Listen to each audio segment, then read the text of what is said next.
Hello there guys, and welcome back to the channel. So today, just like I did for 7.2, I will be going over my top 10 MVP list of the champions that I used the most exploring 7.3. Now obviously, because the nodes are different, the champion usage was different, and this list is by no means an attempt to say that these are the only champions that can and should be used, and I'm sure that many people use different champions, and that is not what I'm trying to say.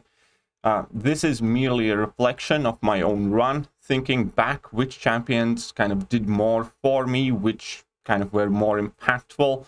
And on top of that, there are some champions that avoided specifically overusing, even if I knew that they will be doing really well. Like Hercules was one, for example. I could have used Hercules a whole lot more. I didn't, because he was ranked 4, and if I was running through everything with rank 4 and afterwards saying, Act 7.3 was easy, I already can imagine all the comments that would come in. And I myself like to try out more different options as well on the lanes, so I kind of specifically moved away from Hercules. I didn't use Ghost much. I didn't use Quake at all, and that kind of thing. I didn't use Nick Fury as much as I could have, even though Nick Fury definitely could also be on this list because he still often found his way on my team. And then there are, like, obviously the special highlights for specific lanes. For instance, Professor X absolutely demolished a couple of lanes that involved either extra power gain or power reserve. And then I had OG Thor demolish a lane. Aegon did some interesting things, but those are kind of like individual lane champions.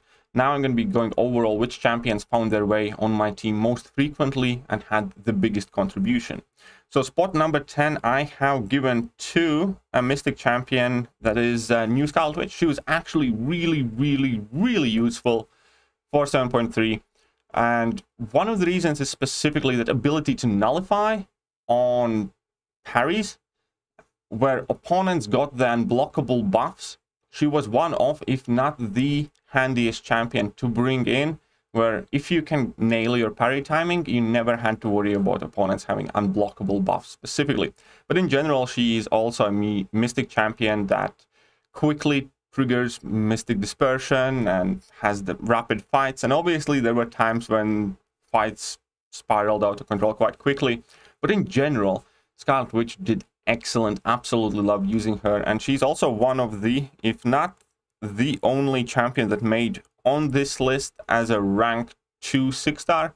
So I guess that is a quite good indication that I should change that. Rest of the champions that I have on this list I used as rank 3s. So Scarlet Witch definitely left me with a very good impression about her after using her a whole bunch in 7.3. And we're going to carry on with Mystic champions here. That will be Black Widow Clairvoyant. And she also has very potent nullify abilities. And on top of that, you were able to use her for either bleed vulnerability lanes or poison vulnerability lanes. And there was that incinerate lane where you need to have incinerate damage. So she definitely also found a fair bit of usage by herself. But then on top of that, having that buff immunity that you could use and abuse against plenty of opponents, either deal with that unblockable buff that was often present or with something else that is quite annoying. She definitely, once again, retains her value. She might not have been top player specifically. She was definitely super useful. All right, moving on. I'm cheating a bit. I'm saying this is top 10, but this is realistically going to be 11 champions, because in spot 8 I'm placing 2 champions that always went hand in hand, and that is Apocalypse and Cable. Whenever I used one, I brought the other. Sometimes it was specifically so Apocalypse starts with the 4 charges and I can have more damage and easier time dealing with opponents, but much more often than not it was because I wanted to use both of them, or sometimes it was specifically because I wanted to use overpowered Cable.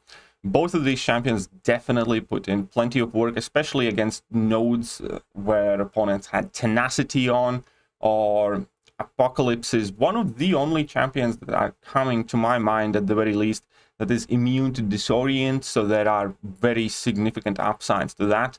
And he definitely put in his share part of the work. So both Cable and Apocalypse were very, very useful for several specific lanes, for mutants, and in general as well when dealing against champions that shrug off debuffs, just accessing a ton of debuffs altogether, or so on and so forth. So yes, Cable and Apoc definitely up there as well. And then Moleman. Moleman was one of, if not the biggest MVP for me in 7.2. And this time around, I didn't use him quite as much. Part of the reason was because I explored majority of 7.3 without Liquid Courage Double Edge Masteries. And I typically like to use Moleman more if I am running them, which is another reason why I will be re-exploring 7.3 using different champions. So I'm going to be starting a new set of streams. I'm going to be going over 7.31 to so on and so forth over again, just trying different options even further. Moleman still put in a ton of work. That ability to shrug off debuffs, shock immunity came in handy, ability to access plenty of debuffs, and not to mention the guaranteed crits, crazy damage output, and perhaps most importantly, that fact that he had the true accuracy passive from the very beginning of the fight is super useful, and definitely Moleman shined once again. He's always one of those champions that I always kind of think of very quickly, very early on, when I need something that prevents a wave, does a lot of damage, or inflicts a lot of debuffs. Very handy to have. Number 6, I will be placing Human Torch. Now, with Torch, I didn't feel as much of a need for him as I did perhaps in some of the previous quests. However, he definitely also had fair share amount of moments to shine against the mystical bosses or against lanes where we had frequent energy damage and times like that. He was definitely in and out here and there, not as needed as he was in 7.2, but still definitely up there as one of the meta champions, as one of the options, but not necessarily the most useful Fantastic Four member for 7.3. And moving on, I'm going to go to spot number 5, and spot number 5 is going to be Red Magneto. So OG Magneto. Actually, White Magneto also did help me quite a lot, especially for those nodes where opponents went unblockable when you inflicted a debuff on them that isn't damage over time, or where opponents had tenacity. You can always bring in White Magneto, and I did on occasion as well. I can't deny that Red Magneto was more effective, and this was a champion that definitely comes to mind that I often subbed in specifically for the boss fights. I didn't necessarily have to bring or wanted to bring him in for every lane or every other lane that I was doing, but I very frequently in almost every quest or every other quest definitely did sub him in before going to the boss island, because he just countered a ton of bosses. He countered the Starky, the Stealthy, the whole bunch of metal champs, the Warlocks, the Ultrons and whatnot, and he was definitely super useful. Cosmic Ghost Rider, Old Man Logan, there is a ton of them. They tried very hard to specifically kind of counter Magneto by giving a lot of metal champions like 200% increased ability accuracy and things like that, but he still absolutely shredded them. So props to that. Magneto was definitely useful, and again, on some few parts, but not necessarily as clearing the quest, but definitely beating the bosses. And number 4 spot will be quite controversial or surprising for anybody that wasn't watching my streams. And that is Mr. Fantastic. Mr. Fantastic absolutely destroyed a ton of the content there. Absolutely loved using him, not only for science-specific lanes. There are like 2 or 3 lanes kind of like made for science where you want to inflict power stings, in which case obviously Mr. Fantastic with She-Hulk synergy came in play, or there was a lane where you want to inflict as many debuffs on opponents possible, so on and so forth. But he put in work pretty much in every quest where you had tough node combinations. His pre-fights also put in work, and obviously, as I already mentioned, his synergies did. Definitely super happy that I ranked him to rank 3 like mere weeks before 7.3 came out, and it just kind of reaffirmed my confidence in this champion. And believe you me, I still believe he is one of the more slept on champions in general. Couple days ago, I had quite fun and exciting incursion run as well with Mr. Fantastic. But in general, there's just more and more uses for this guy. A lot of people say they don't like him, but most of those people haven't probably even really given the guy a chance, I think. So either way, Mr. Fantastic definitely tremendous amount of effort and help and support, and was one of my most used champions. And spot number 3 might also be somewhat controversial because it's a tech champion that's a robot and it's not Warlock. I did use Warlock here and there, but I unquestionably used Ultron much more than I did Warlock. Now there are a couple of tech lanes where Ultron was perfect for, but even in kind of like relatively generic circumstances, Voltron just shredded everything. He has 100% stun chance on his level 1 with a crazily good damage output. So if you wanted to go and stun lock somebody, because there are several lanes with Paradox active and stuff like that, where you can stun lock opponents, where either it's with you having improved power gain, or it's with you having power reserve active. All of those things enable Ultron to stun lock, but unlike a regular champion that stun locks, he actually gains a ton of attack whilst doing so, and he just pressed through a ton of different lanes, and some bosses definitely very happy with Ultron in this entire thing. Loved using him. He made a lot of the path more fun, more exciting. He definitely put a smile on my face. Loved him. For 7.3 specifically, way more used and useful for me personally than Warlock was, even though I did use Warlock here and there as well. Right, spot number 2. Spot number 2 is one of the giants of the games, Dr. Doom. Dr. Doom did extremely well for multitude of reasons. Because of these paradox nodes, occasionally you needed to be able to knock down opponents without being able to parry or without having the luxury of parry. There were a ton of lanes where opponents gained unblockable buffs whenever you perform same action twice in a row, and you could abuse Doom to infinitely Doom slap opponents. When you needed ability to stun or knock down the opponent whilst opponents had tenacity, Doom has that with his passive stun.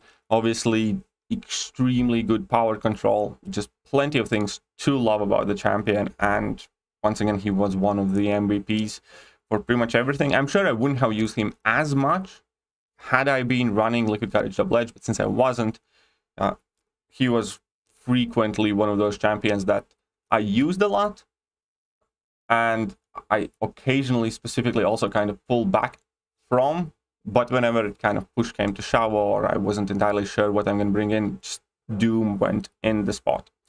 And lastly, spot number 1, and if you had been watching the streams, it is very simple. Kingpin was hands down the MVP for 7.3 for me. It just, I don't think I'm exaggerating if I'm going to say that he took about quarter or a third of the fights overall for me. I was bringing him in by himself. Sometimes I needed to bring in Hood synergy. That wasn't too often, but occasionally I did. And then for several parts, I actually ended up using Mr. Sinister synergy as well, just to kind of give him that extra dimension of power control. And then he just went ahead and cheesed everything. In between his ability to shrug up debuffs and getting a ton of damage, in between his degen, reducing opponent's ability accuracy. Super useful, and by far the biggest contribution from any champion came with Kingpin.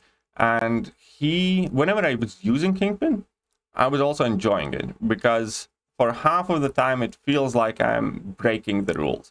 Like, I remember there was a lane where I was meant to bring in some different class champions because you get debuffed a lot. I think it was like cosmic champions, and if you strike the opponent without having buffs on, you get a debuff on you. And since Kingpin, you can play Kingpin in a way where he doesn't have any buffs active for most part,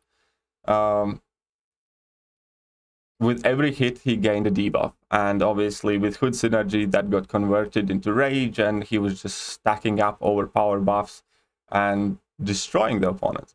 And there were a ton of examples like that, and yeah, the MVP. Infinite healing, degen, ability accuracy reduction, unstoppable, reliable debuff shrug.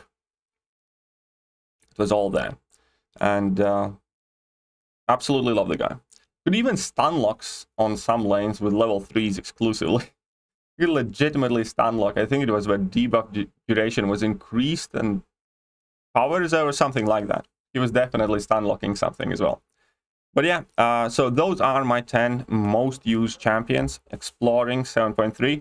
Obviously, I did use other champions. I used Crossbone, I used Massacre, Black Widow, Deadly Origins, Aegon, Falcon, Shang-Chi. All of them made appearance, as well as like I-Hulk or Thing, I believe. I brought in Kitty Pryde here and there, Namor. Plenty of other champions, but those, and Archangel definitely always plays a role, and Colossus and so on and so forth.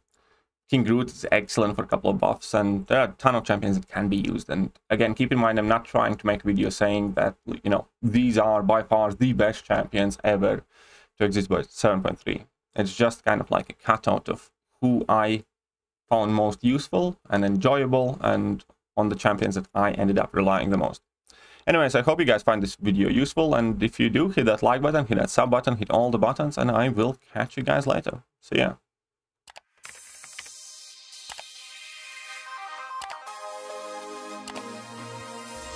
Hello there guys, and welcome back to the channel. So we have all the information about